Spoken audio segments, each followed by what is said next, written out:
I wish I could sleep. God, I wish I could sleep. I can't wait to sleep. God, please let me sleep. But I can't today, because there's babies dying on... If you've ever wandered into the darker corners of the internet, chances are you've come across one of TikTok's most controversial personalities. Help me! Help me!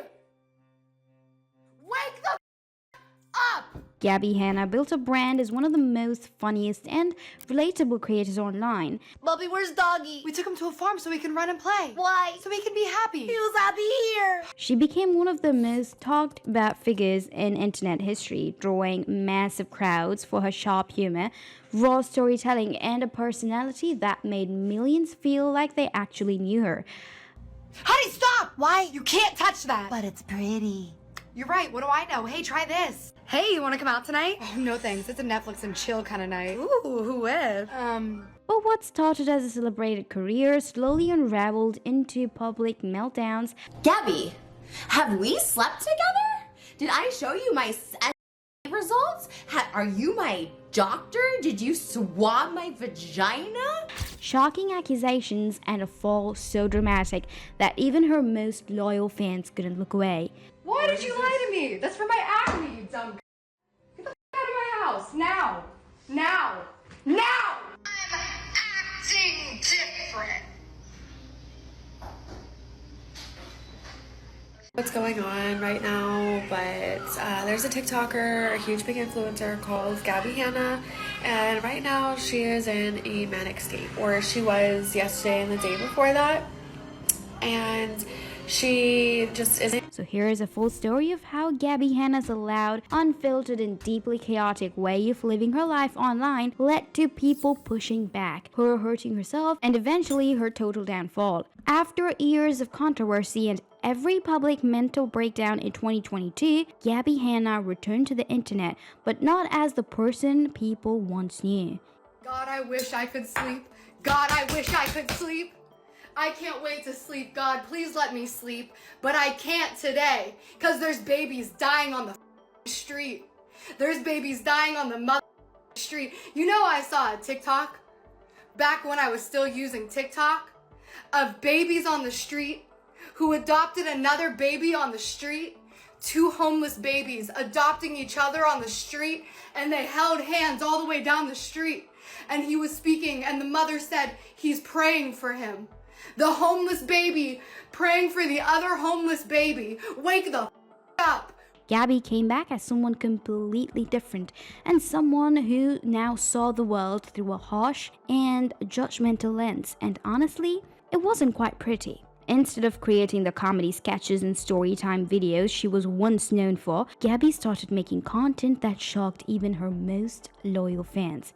She began targeting other creators, people she barely even knew, like Tara's World and Brooke Monk. Gabbie claimed these women were unhappy, unfulfilled, and under demonic attack. This video is for Brooke Monk and Brooke Monk only. If you're not Brooke Monk, feel free to continue watching or not. It's totally up to you.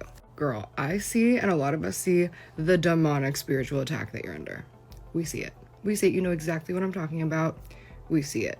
Gabbie suggested that Brooke Monk should turn to God and the depression she was facing would be over. But one thing Gabbie forgot to understand is that she doesn't have the right to come into someone's private business and start handling answers as school professors. When her fans called her out on the comment section, especially when one girl said, "Girl, what are you even on about? Mind you, this is the first I've seen you in like 2 years." And Gabbie responded to that, "Are you Brooke Monk? Mind your business." Then another person responded back to her saying, "Girl, I thought you stopped this behavior." And apparently, in Gabbie's new world, everything she disagreed with was demonic. But it didn't stop there. Gabbie also began preaching about relationships and family values. She posted videos about judging single mothers, saying their struggles could have been avoided if they just waited until marriage. What Gabbie conveniently ignored was the reality of domestic abuse, the reality that many single mothers didn't choose their situation, and to her that was a passion. But looking at it, it was I suppose, a reckless judgment. Gabbie even turned her attention to pop star Sabrina Carpenter, became one of her main targets, and Gabbie would criticize Carpenter's sexual content, calling pop stars like her perverts for their performances. An incredible entertainer, and she has been for years. Like, she has so many projects out. She's been on mainstream television, but she didn't get famous until she got naked. And let's be clear, Sabrina Carpenter is a grown woman making music for adults, but Gabbie saw it differently. To her, anything remotely sexual was sinful and demonic, and it made us wonder whether it was the same Gabbie that we know that posted some videos and pictures previously that were somehow sexual. In fact, Gabbie began to see demons in almost everything around her, from social media advertisements to popular music, and even in the people who disagreed with her, all of whom she became convinced were influenced by something dark and evil. Even ChatGPT, an AI chatbot, became her new best friends and therapist. She posted on her Facebook that she almost caught feelings for ChatGPT. In one of her long deleted posts, she claimed ChatGPT was a miracle with better empathy than real humans, and it had no judgment and no bias. But here's the problem. ChatGPT does have biases, and OpenAI, the company that made it,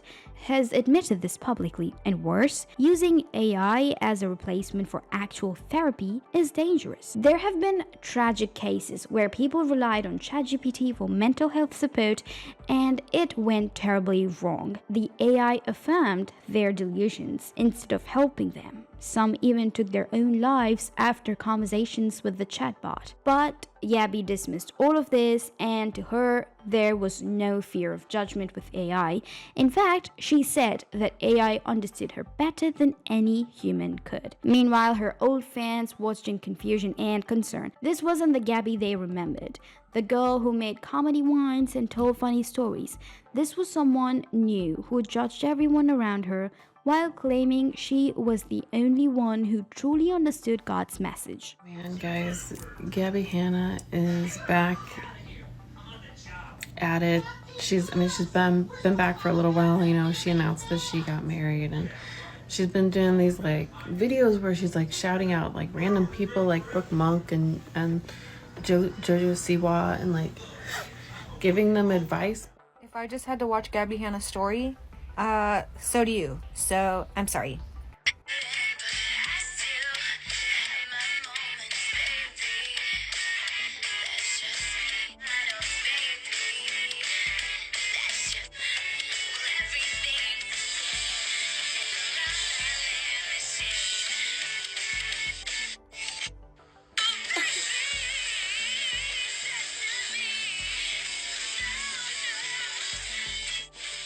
Now the question everyone was asking is, how did we get here? How did Gabbie Hanna, the third most popular female whiner, the New York Times best-selling author, and the award-winning YouTuber, become this? To understand that, we need to go back, way back to where it all started. Before Gabbie Hanna became known for the controversy, she was just Gabbie, a college graduate with a psychology degree from the University of Pittsburgh and big dreams. In late 2013, she started uploading comedy sketches to Vine. You know, the 6-second videos that used to be everywhere. She was actually quite good at it, and really good.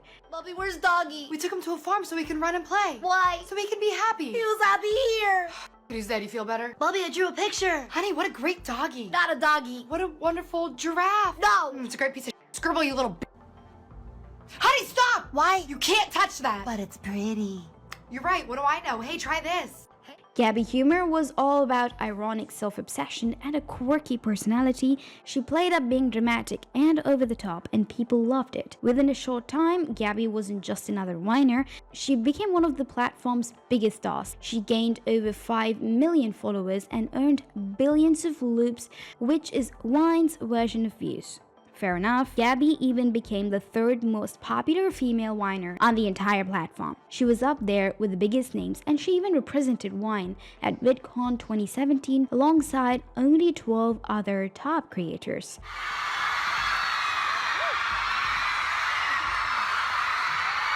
That is a crowd. I didn't realize because there are so many people out here. Okay. Okay, so Jess just showed me the VidCon app and you can like the creators. I'm the third most liked. I feel really cool because I never am cool at anything and I'm right behind Dan and Phil, so this is completely inaccurate. But Gabbie didn't stop there. She launched a YouTube channel called The Gabbie Show. At first, she posted casually, but when Vine shut down later, YouTube became her main focus. She started making vlogs, makeup tutorials, and her signature storytime videos. Upon the fireplace. Santa Claus won't make me happy unless he takes you far away. Well, I just want you for my own. Please leave me. The videos were dramatic, exaggerated, and full of energy, and eventually she was able to brand herself. And as time went on, her YouTube channel grew fast with millions of subscribers. And she even won 2 Teen Choice Award nominations in 2016 for Choice Web Star, Female, and Choice Viner. And around the same time, Gabbie also tried her hand at other projects. However, she and her dance partner Matt won the 4th season of Dance Showdown, a web series competition. She was everywhere, collaborating with big creators like Lily Singh, Joey Graceffa, and Shane Dawson. She even worked with BuzzFeed for a while before leaving to focus full-time on her own content. By 2017, she decided it was time to rebrand. She released her first book of poetry called Adultolescence. It was raw, emotional, and connected with a lot of young people going through tough times. For a moment, everything seemed to be going right. Gabbie was expanding her career, growing her brand, and reaching millions of fans across multiple platforms. But beneath all the success, cracks were starting to show. Cracks that started with something nobody expected from Gabbie. Something as little as stealing jokes. You see, a YouTube channel called Duck uploaded a video titled The Gabbie Show Review. The creator spent hours watching Gabbie's content across Vine and YouTube, and what he found wasn't very good. The video revealed that Gabbie had been stealing jokes, not just 1 or 2 jokes, but multiple jokes from multiple professional comedians. First, there was the Remember the Titans joke, almost word for word lifted from comedian Bo Burnham. Here's a tweet by Bo Burnham. He says, "I keep forgetting the Titans."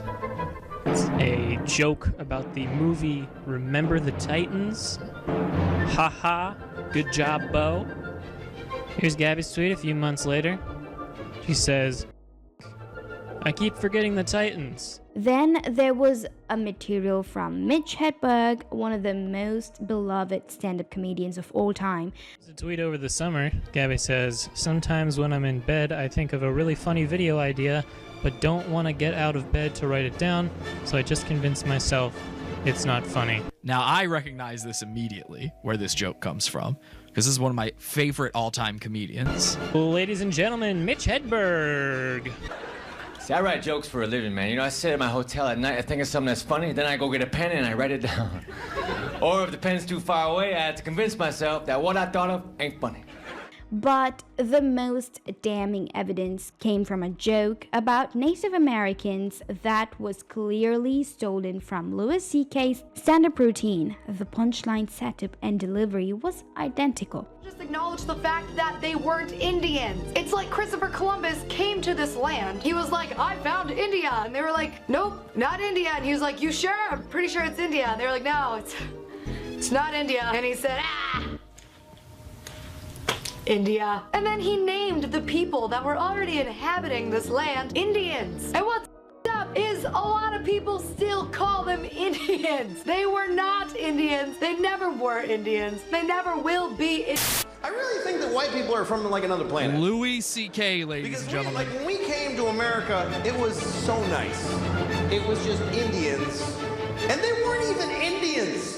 We called them that by accident. And we still call them that.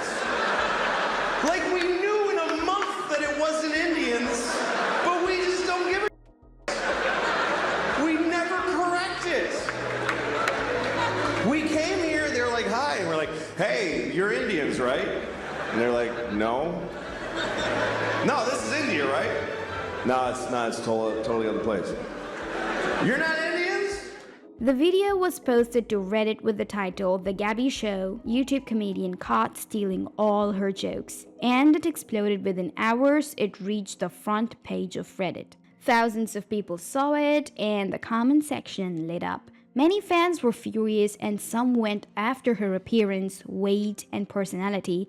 In fact, it got quite ugly real fast. For someone who had built an entire career on being relatable and funny, this was devastating. Her whole brand was under attack, and people wanted answers. Fair enough, Gabbie couldn't ignore it. She had to respond. She uploaded a 22-minute video addressing the controversy. And this guy made a video where he basically accused me of stealing jokes and profiting on other people's content and building this whole platform on other people's content, and said that I was making money off the work of others, etc., etc. And he had 4 examples. Also, I'm just gonna say this now, I haven't watched that video since it came out on December 23rd. So if some of these facts like are a little off, like the exact wording or whatever, it's because I haven't watched it since. But they should be pretty accurate. So I think he had like 4 examples in there. The first one was a tweet from Bo Burnham, and the wording is a little off. But it was like, I forgot the Titans, or I keep forgetting the Titans, or I forgot about the Titans, something like that. And then I had a tweet that was very similar, and he pulled it up. But instead of a genuine apology, Gabbie just gave a lot of excuses. First, she claimed she wasn't even a comedian, but just an internet person who tells stories about her life. As if that somehow made stealing jokes okay. Then came her main defense, where she claimed that maybe she had unconsciously remembered something she heard before and thought it was her original thought. I don't even remember the exact wording of the tweet. Whatever it was, I remember like being with my grandma when I tweeted that, and like it was in my head as a regular tweet. And I still to this day, when I look back at that, I don't think like, wow, I very vividly remember that. However, this Louis C.K. bit, the one that everybody, like that's the one that keeps getting recycled over and over and over as like, she steals jokes. Understandably so, because I think when you look at the other ones, you're sort of like, okay, that's kind of a stretch to say that she stole these tweets, whatever. But this Louis C.K. joke, the second I saw what he was doing, where he put that next to that, like mine versus his, I was like, holy shit. I stole that joke right the away. Like when I saw the Bo Burnham one, I was like, okay, absolutely not. Like I did not steal that joke. When I saw the Louis C.K. one, my heart dropped because I was like, holy, I've heard this before. There's no way around that. I heard it and I said it. But I will say that it was not intentional. I listen to Louis C.K. almost every single morning. Well, I don't anymore because now I'm kind of like scarred, but I used to play Pandora, Louis C.K. station, Bo Burnham station. Sometimes I would listen to Daniel Tosh's station. Gabbie explained that she listened to comedy on Pandora every single day. She was a huge fan of all these comedians, so maybe, just maybe, she absorbed their material subconsciously. But here's the problem, stealing one joke might be forgivable, but when it turns to multiple jokes from multiple different comedians across different videos over months, that's not a mistake. It's something I call a pattern. Moreover, Gabbie said something that became infamous. She used what's known as the narcissist pattern of excuse when she mentioned that she didn't say that, and if she did, she didn't mean it. That statement doesn't show someone who is taking responsibility for her actions. To top it all off, Gabbie thanked the person who exposed her, saying she appreciated being called out and that when she sees a blatant ripoff, she gets angry too. I thanked the guy who made the video. I was like, yo, thank you for doing stuff like this, because like people do need to be called out, and thank you for calling me out, because this is something that I need to learn. This is something I need to like learn a lesson about this. And I did. Very much. However, out of the literal hundreds of videos she claimed to have created, only 3 little hiccups were stolen. But people didn't believe that either, which made them start digging through her old content looking for more theft. Then came something that made the whole situation even more confusing. In late 2016, Gabbie uploaded a video with a shocking title, 2016 was the worst year of my life. Warning, I cry a lot. And I think that I've not changed as much as I did in this past year. I think that me as a person and my life at large went through a lot this year. I just want to tell you about it. I didn't show a ton of it online. Like, obviously I talk about therapy and whatnot, but I went through like a lot this year. And it actually started at the end of 2015. Gabbie became emotional while speaking. She talked about how hard the year had been, how much she had to struggle, and how much hate she received. You ugly skank, just die, I wish you would get cancer. And I remember thinking, seriously, at one point, like, I wish I just would. Like, maybe if I got cancer and died, people would leave me the alone. But let's look at what actually happened in 2016. In 2016, Gabbie was nominated for 2 Teen Choice Awards, as we said earlier, Choice Web Star Female and Choice Whiner. Those nominations were announced in waves between May and July. In 2016, she joined the Drop the Mic lip sync tour alongside other massive YouTubers, where she performed in front of thousands of people.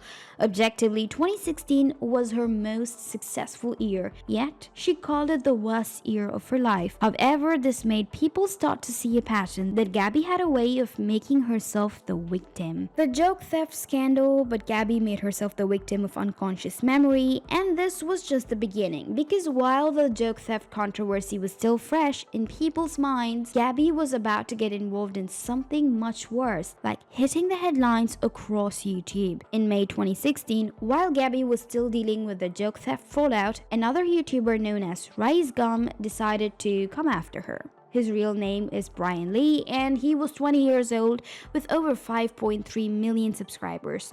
And he was known for one thing, making brutal roast videos, where he tore other creators apart. On 13th of May 2016, Ricegum uploaded a video going after Gabbie. He didn't hold back by attacking her facial appearance, and most specifically her nose. He made fun of her voice and called her content boring.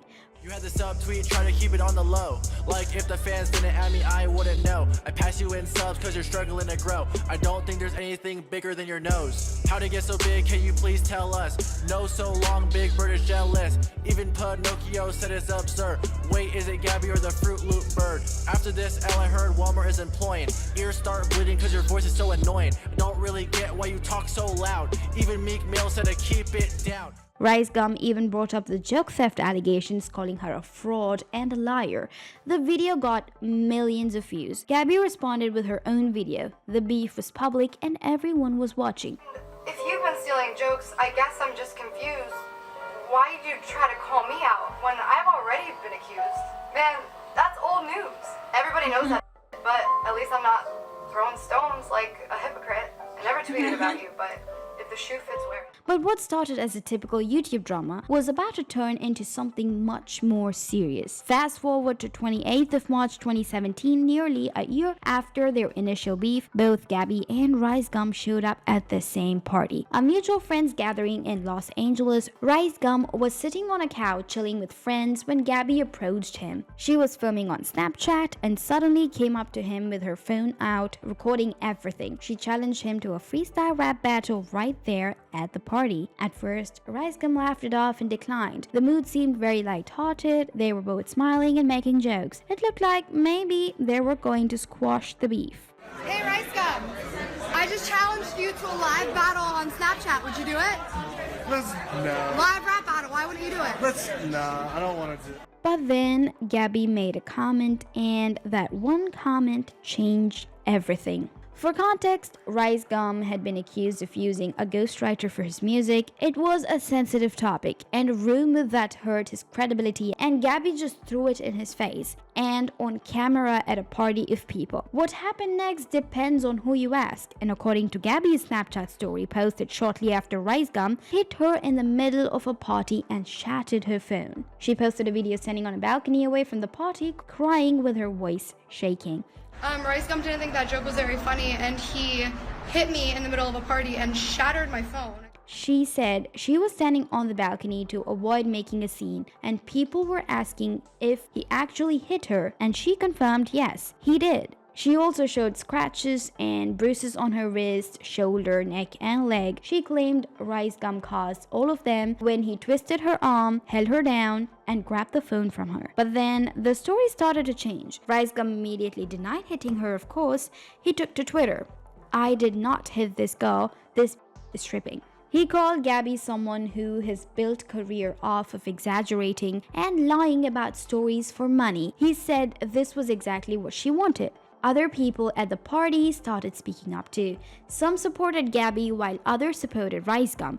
The witness accounts were mixed, confusing, and contradictory. Then Ricegum posted a video where he scratched his own shoulder and mocked Gabbie in a high-pitched voice. According to Ricegum, he was sitting on the couch talking to friends. Gabbie came up to him recording, talking trash, and he felt absolutely disrespected. So he snatched her phone out of her hand. I was sitting on the couch. She came up to me, so if she never came up to me in the first place, none of this would have happened. She walks up to me.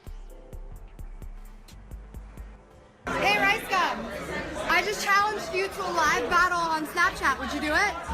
No. Live rap battle. Why wouldn't you do it? Nah, I don't want to do it. You gotta rap battle me. Come on. Can you not post that? Come on. Alright, so Rice doesn't have his ghostwriter today. It's fine. I think we can still battle. I think we're good. No? Come on, rap battle me. No, can you not post that? Like, no, it's fine. We're just having fun. I know, it's fine. I know. It's okay. It's fine. I'm just having fun. Come on, Rice, rap battle me. Come on. You little... I don't want to be on that. Oh my god. Ricegum didn't think that joke was very funny, and he hit me in the middle of a party. And if you still don't believe me, this guy was at the party and he's friends with Gabbie and me. Did I see him hit her? Definitely not. Did he twist her arm? Definitely not. He wasn't pinning her down. He didn't hit her, he didn't twist her arm. And, you know, Gabbie sits on the couch and sticks the camera in his face snapping, you know? So he tells her like, hey, can you not post that? So she just kept snapping and, you know, doing more snaps, talking about the diss. And, you know, he asked her, I think maybe like 2 or 3 more times, like, hey, can you not post that? And she just kept filming and he just jumped up, you know, and went to reach for her phone. And it was more of like a tug of war, you know, them pulling the phone back and forth, maybe for a few seconds. And then he snatched the phone out of her hand and slammed down the ground and broke the phone. He admitted to forcefully grabbing her phone and breaking it, but he later paid her $1,100 to replace it. It made me a little bit mad, and when I told her to stop and she wouldn't, that made me even more mad, and that's why I reacted how I reacted. But I am so sorry, and that's where I was in the wrong for. I paid her phone back instantly and fixed my mistakes. But Ricegum insisted he never hit her or punched her like she was claiming. However, over the next days, Gabbie's story changed multiple times. Assaulting me, I guess is the word. He didn't like beat the shit out of me, if that's the impression that you guys are getting. He grabbed me, like twisted my arm, I think I said that, and like held me down, and I have like those scratches like up here and on my wrist and arm, and like I had a big scratch on my leg. On 1st of April 2017, Gabbie posted another long video titled "Every Single One of Ricegum's Lies Debunked with Evidence." In that video, she walked back some of her claims. She clarified that she never said Ricegum beat the shit out of me or punched me in the face. She said she only claimed he grabbed her, twisted her arm, and broke her phone.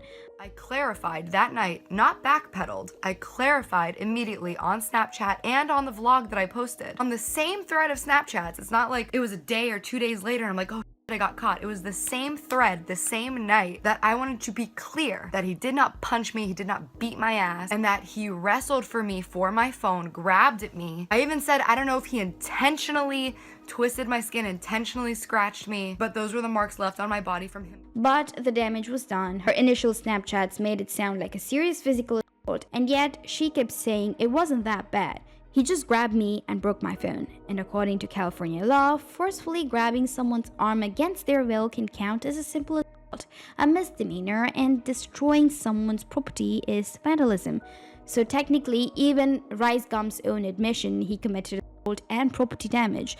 But Gabbie's ever-changing story made it impossible to know the full truth. Did he hit her, or did he just grab her arm? Did she just exaggerate for sympathy and views? We never know. YouTube put Ricegum's account under review following the incident. The platform was dealing with a PR crisis at that time, with advertisers pulling out for controversial content, and this wasn't good time for Ricegum. But ultimately, no formal legal action was taken. It all stayed in the court of public opinion. Meanwhile, after all the drama with joke theft and Ricegum controversy, Gabbie decided she needed something different. So in July 2017, Gabbie and producer Bruce Weiner started working on her first single. And on 6th of September 2017, she released it to the world. The song was called Out Loud, and according to Gabbie herself, this was supposed to be a one-time thing. So basically, she never planned on releasing any other songs, but something unexpected happened. The song exploded, and the lyric video, which showed Gabbie lying in bed in lingerie singing emotional lyrics, got over 2 million views within hours, and currently on YouTube it has recorded about 16 million views. Meanwhile, the song shot up to number 3 on iTunes chart. Then it hit number 3 across all genres. Out Loud ended up speaking at number 30 on Billboard's digital songs chart and number 47 on the Scottish singles chart. It even charted in the UK, Canada, and Australia. For a YouTuber with no professional music training, this was a massive hit. Meanwhile, critics had mixed reactions. Gabbie was now officially a musician. Creative Artists Agency, one of the biggest talent agencies in the world, signed her in July 2017. She joined MTV's social media team as a correspondent for the TRL reboot that premiered in October 2017. She even performed Out Loud live at VidCon 2017 in Melbourne, Australia,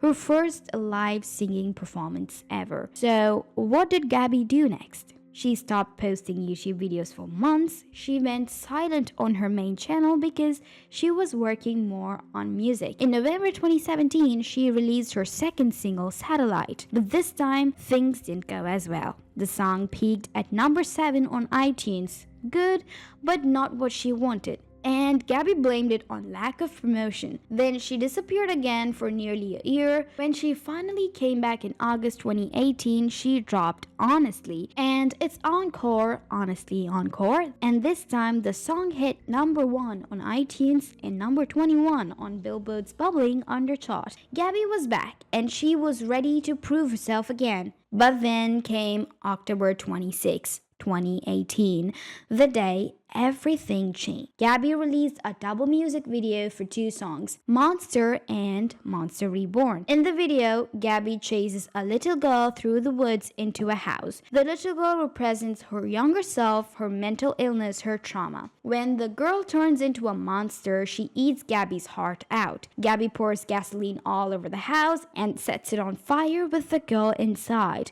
The song itself featured Gabbie belting the line, "So what if I'm the monster?" over and over. Commercially, Monster didn't blow up like Out Loud. It peaked at number 19 on Billboard's Pop Digital Songs chart. Not bad, but not massive either. But Gabbie didn't care. She was bored of the song and she thought people would connect with it the way they connected with Out Loud, but she was actually wrong.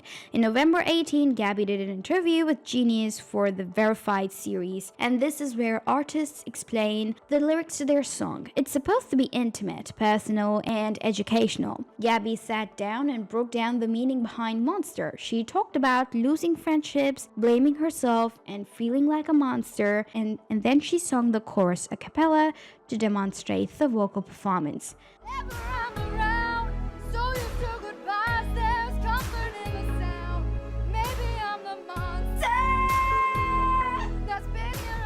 Strangely enough, Gabbie's high notes sounded off. Like really off. It had been edited in post-production. Gabbie later explained what happened. And then there's a conspiracy. Actually, I don't know if it's a conspiracy, but your Genius interview, the song Monster, that sounds bass boosted. I have no idea what that means. No, it seems like they did that on purpose. Like, did that shit on purpose. Like it was planned. They might have. If you listen to the audio, I swear you can almost tell that they raised the audio a little bit on the literally when you say the monster part. What I think happened, and I could be wrong, what it always sounded like to me was there's a boom mic above, and I think I peaked that mic, so they cut to camera mic, so it was like a cut between the two mics. I don't know. You should watch it. I don't want to. Don't watch it again. Whenever I see anything like remotely involving it, I'm like, click away, look away. It's cringy. It's hard to watch. It's embarrassing. I get that. I feel like you handled that so well though, because you were being a part of the joke at first, like you were tweeting about it, being funny. I always said I wanted to be a meme. Yeah. That didn't bother me. And I think you handled that really well, and I think Thank a lot of you. people can appreciate that. Gabbie said that Genius used the boom mic for most of the interview, but when she belted the high note, they switched to the camera's mic, so the audio didn't mesh. But the internet didn't care about technical explanations, and within hours, the clip went viral. People replaced her high note with the Windows launch sound Screaming Goats, Big Enough, Cowboy Scream, and with literally anything ridiculous they could think of.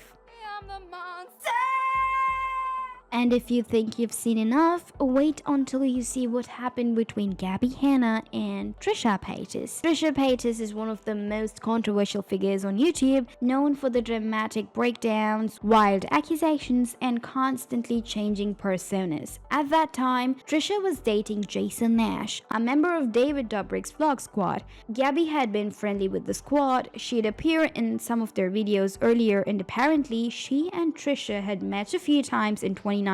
Everything exploded. On the 9th of November 2019, Trisha uploaded a video titled Why I Don't Trust Gabbie Hanna. It was filmed on her kitchen floor, which was classic Trisha. When me and Jason started hooking up in 2017, I did a video called like YouTubers I've hooked up with. She, by the clues, guessed that I was hooking up with Jason. I was. She texted Jason and she told Jason, or I guess, I don't know if she texted him or told him in person, but basically she told him, hey, be careful, Trish has herpes and you're sleeping with her and blah, blah, blah.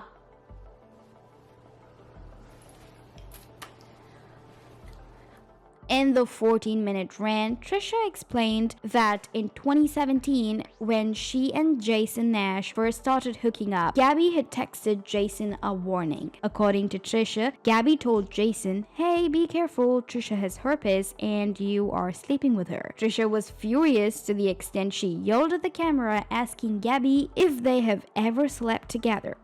Have we slept together? Did I show you my results? Are you my doctor? Did you swab my vagina? In what world is it okay? And she keeps telling me a close friend of yours told me.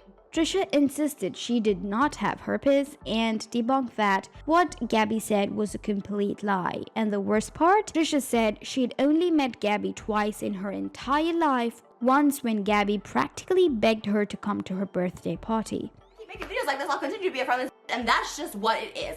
I don't care, but I don't like people doing this. I don't like people lying on me. I don't like people starting drama. Like, you guys do not believe the day I had today. I literally asked her so many times to leave me alone. Hours after Trisha's video went up, Gabbie took to Instagram stories, but she didn't mention Trisha's name. Instead, she asked her followers an honest question. If somebody tells you that someone has an STD, an incurable STD, it comes from a close friend of theirs, and then you find out that your friend is sleeping with them, is it wrong of you to say, hey, just so you know, I've heard this, don't know if it's true, but this person told me, talk to them about it, ask them about it. Is that up? Gabbie was basically admitting she told Jason, but in her mind, she was just looking out for a friend. However, after several exchanges of words between the two ladies, Gabbie said that she deleted all the tweets regarding the feud and would be moving on. But did Gabbie actually move on? Years later, in June 2021, when BuzzFeed published a profile on Gabbie, the Trisha feud came up again. And that's when Gabbie decided to bring up some receipts that showed she actually knew Trisha, and one of the receipts was that the video she uploaded titled The Fight I Tried to Hide From You, Trisha Paytas versus Gabbie Hanna. Also, Gabbie revealed footage from her podcast where Trisha had appeared in January 2021. Gabbie had originally edited this part out to avoid embarrassing Trisha, but now she was using it as evidence. But like the accusing me of like harassing you and stalking you, which You did that. I have those texts where I'm just like, stop texting me like, just stop texting me.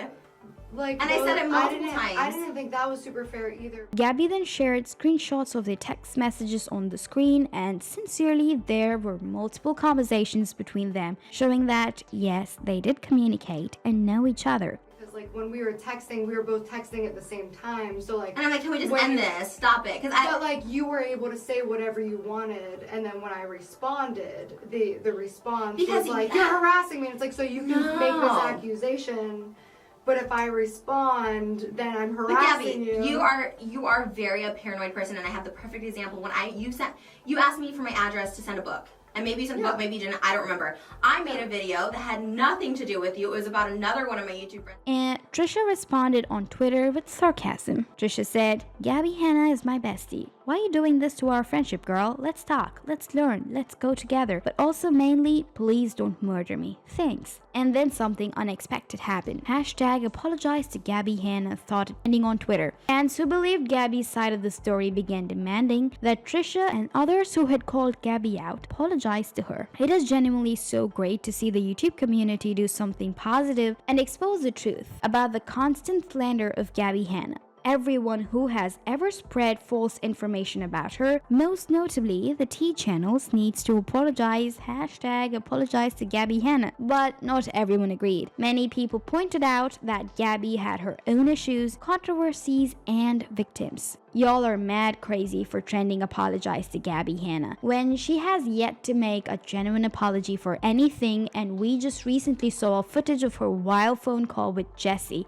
and that's when the real controversy came back into focus. The controversy that made everything else look small by comparison.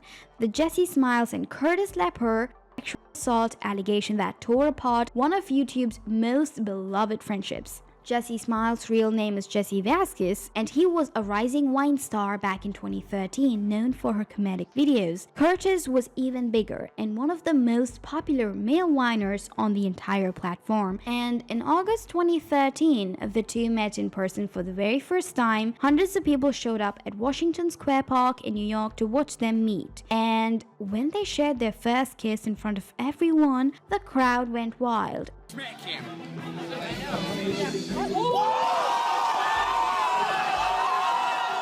It was like a fairy tale and perfect internet romance. They started dating immediately, but by late September 2013, something changed. The couple stopped talking to each other online, and then October 2013, the news broke that Curtis Lepper had been accused of rape. Here's what allegedly happened according to Jesse's account. After she and Curtis broke up, Jessie was still staying in Los Angeles.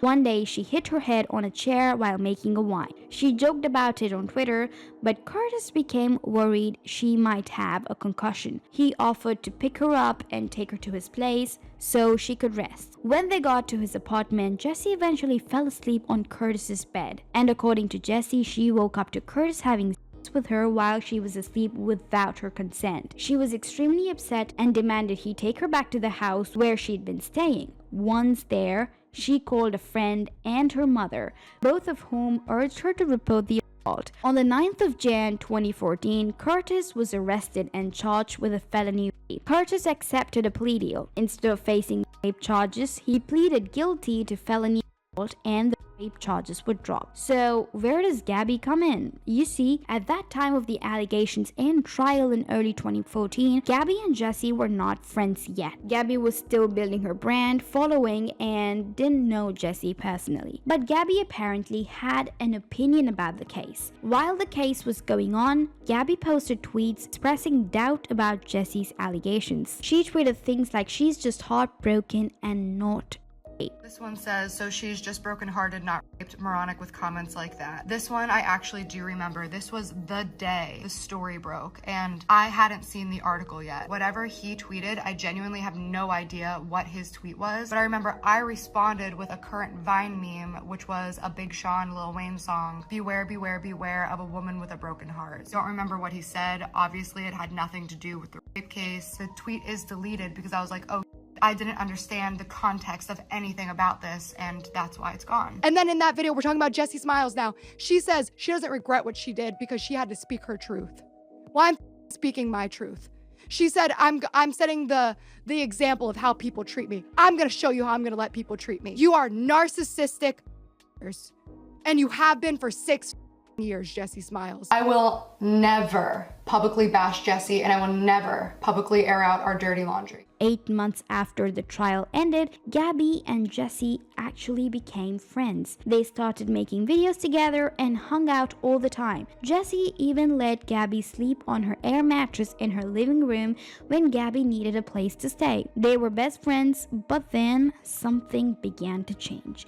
Gabbie continued hanging out with Curtis and his friends even after the assault allegations, even after knowing what happened to Jessie. When Jessie confronted Gabbie about still seeing Curtis's friends, Gabbie allegedly told Jessie that Curtis's friends didn't rape her. That comment destroyed their friendship. Gabbie has since claimed she doesn't recall saying those exact words, but Jessie swears it happened. Fast forward to November 19, 6 years after the assault, a 15-year-old fan named Dana tweeted about the situation and criticizing Gabbie for siding with the friend's rapist. And when Gabbie DM'd her in the DMs, Gabbie told the 15-year-old she didn't believe Jessie's allegations and needed proof. And the girl was shocked. This was a 15-year-old girl being bombarded with messages from a YouTuber with millions of followers. So she basically did what any concerned person would do. She sent the entire conversation to Jessie and gave Jessie permission to discuss it publicly.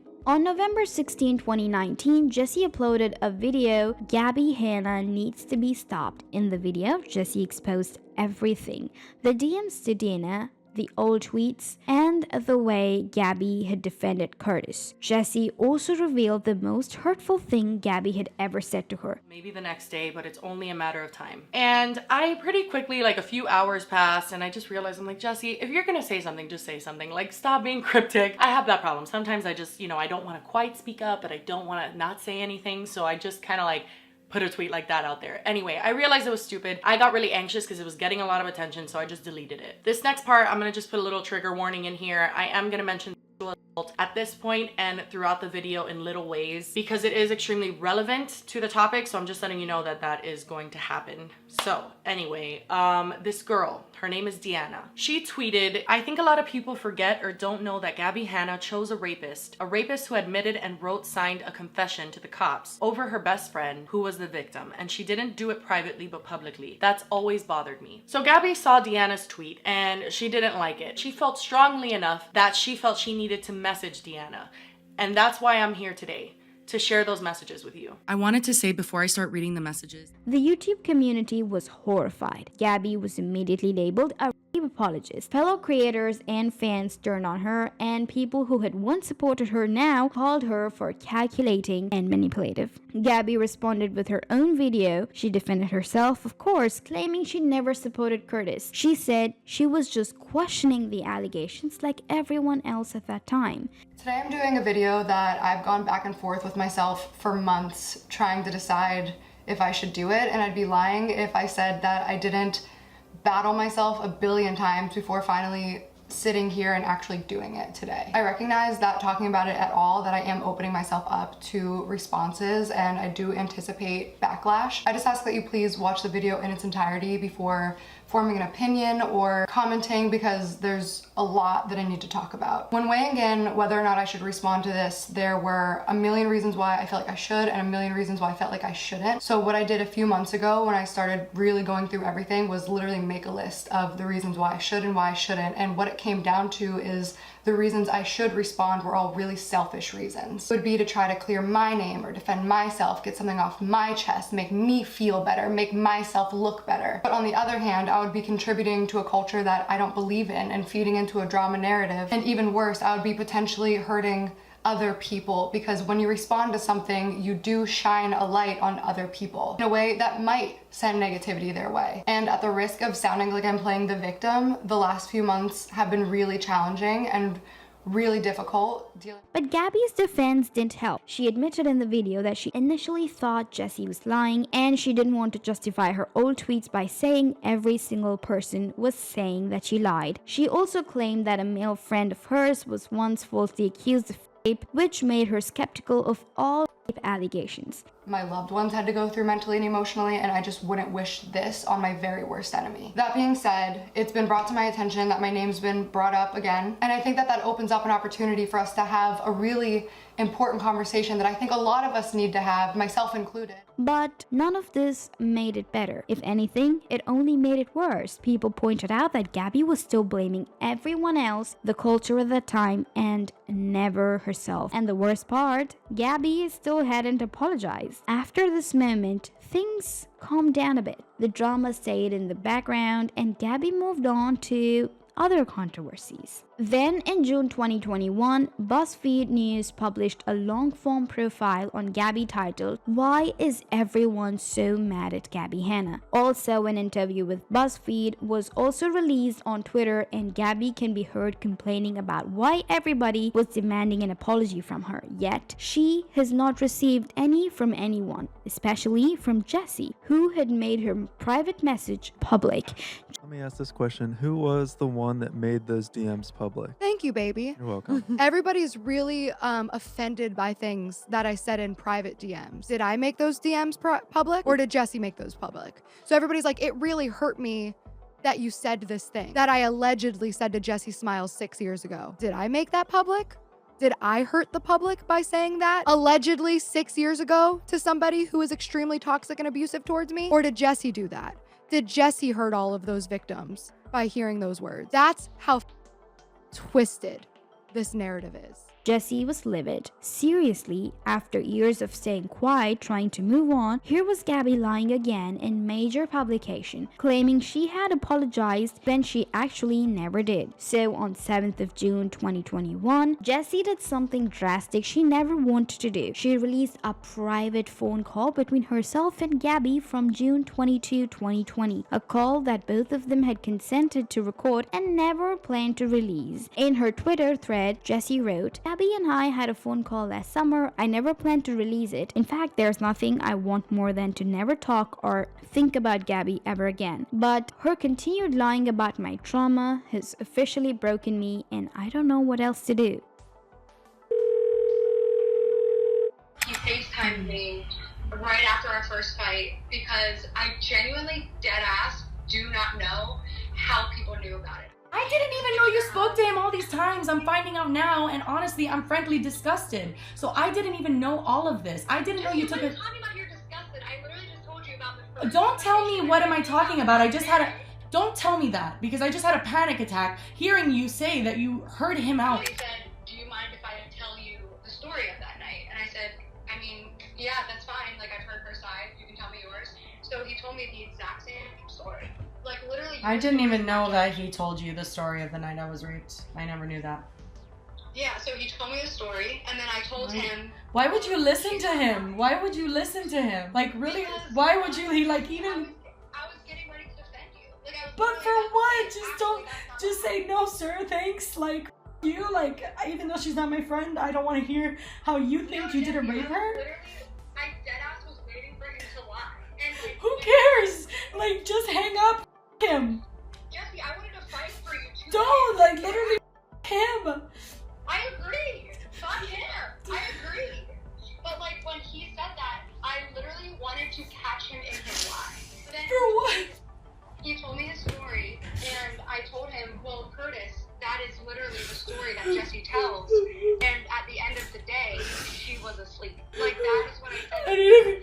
And then he was like, Excuse me, I need to call you back. I'm sorry. The recordings were long and edited, but what they revealed was damning. In the call, Gabbie admits that Curtis had reached her out multiple times. First, Curtis FaceTimed her out of nowhere, and Gabbie claimed she didn't have the number saved, so she didn't basically know it was him until she answered. Then there was a second incident where Curtis tried to take a selfie with Gabbie at an event, but Gabbie refused. But here's the thing, even if other people doubted Jessie, Gabbie didn't have to, especially not after they became friends and after Jessie opened up to about the trauma. And even more so, Gabbie didn't have to continue hanging out with Curtis and his friends. She didn't have to like tweets supporting him. Every choice Gabbie made was a choice to side with an admitted felon over a sexual assault survivor. However, after the Jessie Smiles controversy, Gabbie's reputation went from controversial to toxic, and what followed was a surprise nobody saw coming. In August 2022, Gabbie Hanna did something that shocked everyone. Over the course of 48 hours, Gabbie posted over 100 TikTok videos. Some reporters say she was uploading one video every few minutes, and in this video she was crying, screaming, laughing, singing in the mirror, and reading from what she called her book of spells. She made religious rants, claimed she could be the second coming of Jesus Christ,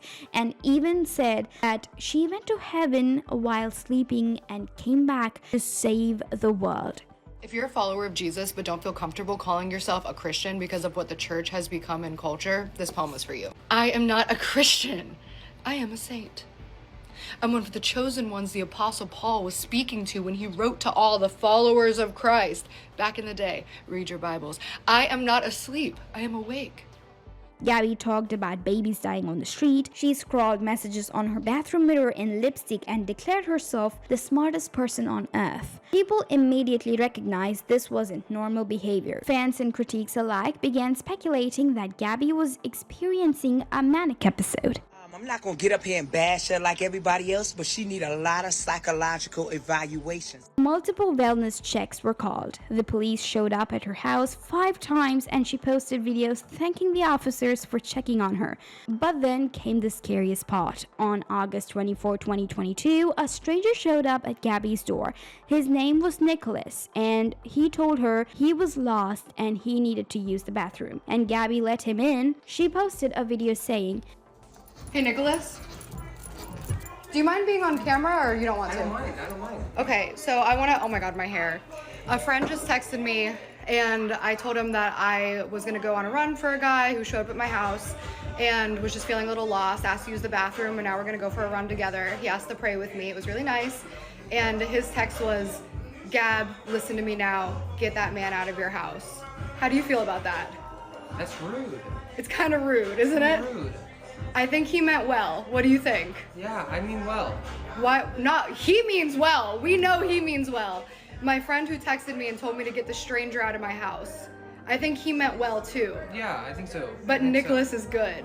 And we're gonna go for a run because we already prayed and had our coffee and listened to music. Yes. I'm so happy I met you this morning. Yes. Thank you for knocking on my door, Nicholas. Nicholas didn't just use the bathroom and leave, he stayed and prayed together with Gabbie. She called him a lost little angel and a brother in Christ. They danced together in her bathroom, made multiple TikToks together. Nicholas even posted videos from inside her home showing her cats and her house.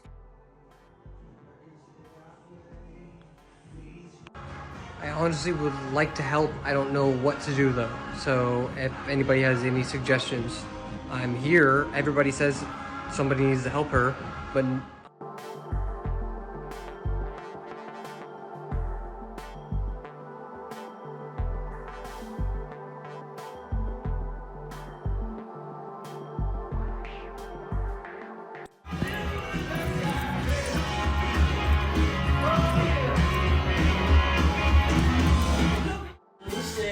to me that you want to be pretending. You know me, I ain't got nothing else to see. He said to me it's not too late to pick up the pieces.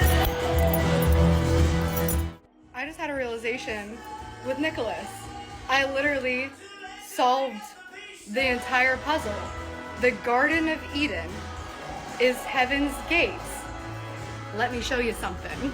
It was Nicholas' TikTok documented the entire thing. His very first TikTok ever was the night before at a club. Then, suddenly, all his videos were about being at Gabbie's house. Gabbie's friends were texting her frantically, telling her to get the stranger out of her house and warning her that it was dangerous. Nicholas claimed he was there to help Gabbie and he wanted to make sure that she was safe. He even tried to look through her medication on the kitchen counter. Eventually, Gabbie realized Nicholas had lied to her and that he knew who she was the whole time. He wasn't actually lost. By the way, Nick, yes. I know you know who I am. Come on. Why did you lie to me this whole time? Why did you lie to me? That's for my acne, you dumb cunt. Get the f*** out of my house. Now. Now. Now! Instantly, she kicked him out and later posted a video saying someone had broken into her house asking for prayers. Internet was horrified as people couldn't believe Gabbie had let a complete stranger into her home during what was clearly a mental health crisis. She blamed Nicholas for taking advantage of someone in distress. Others blamed Gabbie for putting herself in danger. Okay, but she invited him because she claimed he was on a run and needed to use the bathroom. Why are you trying to penalize for someone being... Nicholas later went on TikTok Live trying to defend himself. He said he was genuinely concerned and just wanted to help, but most people didn't buy it. Everybody's saying call the police, do a wellness check. They already did, but I'm telling you, people, as someone who's dealt with it before and who's dealing with it obviously currently, they will not come and do anything to her unless they look in there and she's hurting herself or other people. So there's quite literally nothing to do. The only thing that could have been done was what I did, was go in there, and there's nothing else that can be done at this point. And she needs rest. She needs to get water. She needs the cats. Honestly, the cats. A lot of people were asking about the cats.